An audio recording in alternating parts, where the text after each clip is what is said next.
Ассаляму алейкум баршаңызға, сіздермен бірге Ақниет. Бүгін сіздермен кек жасайтын боламыз. Арасында мейіз қосылған және де көп затты қажет етпейтін рецептпен жасайтын боламыз. Видеоны соңына дейін қарасаңыздар. Ең алдымен ыдысымызға жұмыртқаларымызды салып аламыз. Одан соң үстіне қантымызды салып, венчигіміздің көмегімен араластыратын боламыз. Немесе шанышқының көмегімен араластырсаңыздар да болады. Қантымыз еріп, бір массаға келгенше араластыратын боламыз.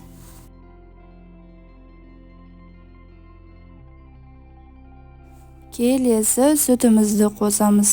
Оны да жақсылап тұрып араластырып, бір массаға келгенше араластырып аламыз.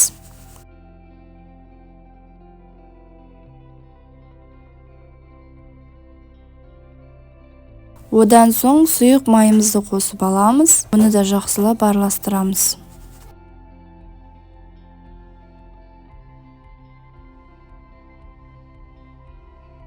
Келесі бөлек ыдыста, яғни електен өткізілген ұнымыздың үстіне қопсытқышымызды салып, екеуін бөлек ыдыста араластырып аламыз.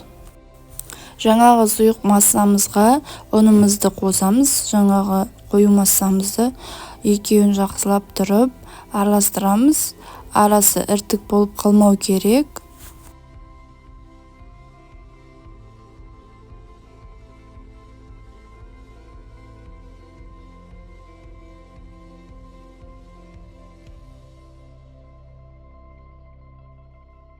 Бір келкі масса шыққаннан соң, оның үстіне мейіз қосып аламыз. Мейізімізді араластырып аламыз. Сіздер әртүрлі нәрселер қоссаңыздар болады, жаңғақ қоссаңыздар да болады. Және де мен мақ қосатын боламын. Оны да араластырып аламын.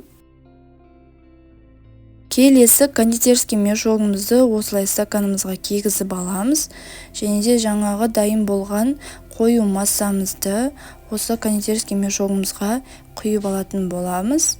Және де екі бөлікке бөліп құйып аламыз. Бірінші бөлігін осылай құйып алдық.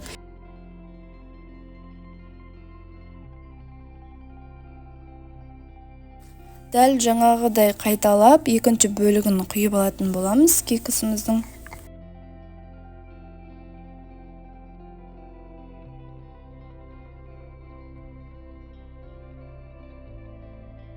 Ендігі кезекте листіміздің үстіне формаларымызды жайғастырып аламыз. Жаңағы кондитерский мешогымызды басын кесіп, осылай формаларымызға құйып шығатын боламыз.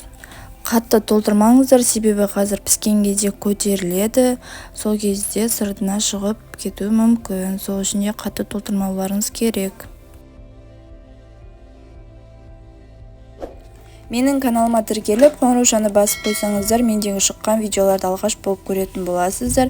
Және де менің видеоларымды соңына дейін қарасаңыздар, лайк, комментарий жазып, қолдау білдіріп кетіңіздер.